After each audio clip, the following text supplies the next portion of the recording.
Dear viewers, আসসালামু আলাইকুম। আশা করি আপনারা সবাই ভালো আছেন। বিডি ফ্যাক্ট নিউজ 24 এর সংবাদে আপনাদের সকলকে স্বাগতম। সাথে আছি আমি নাহিদ হাসান।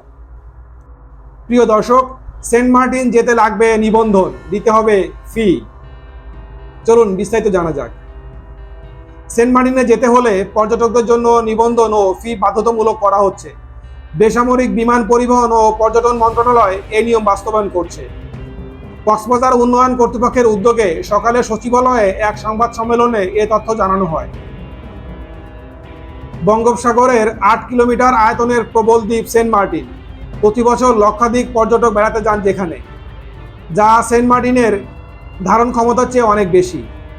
পরিবেশ ও বন মন্ত্রণালয় দ্বীপের পরিবেশ রক্ষায় একটি গাইডলাইন তৈরি করেছে, যেখানে পর্যটকদের নিবন্ধন এবং ফি প্রদানের প্রয়োজনীয়তার কথা বলা হয়েছে।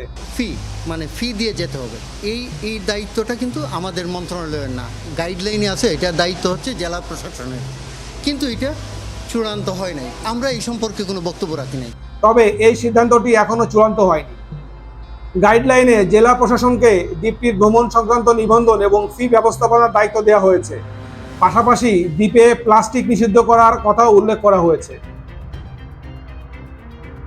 বিশ্ব পর্যটন দিবস উপলক্ষে সংবাদ সম্মেলনে সচিব জানান, দেশের জিডিপির প্রায় 3.02% পর্যটন শিল্প থেকে আসে এবং ধীরগতিতে হলেও এই শিল্পের অগ্রগতি হচ্ছে। পর্যটকদের নিরাপত্তা নিশ্চিত করতে প্রয়োজনীয় ব্যবস্থাও নেওয়ার জন্য সংশ্লিষ্টদের নির্দেশ দেওয়া হয়েছে ইতিমধ্যে। প্রিয় দর্শক, সবাই ভালো থাকবেন। টিল দেন, আল্লাহ হাফেজ।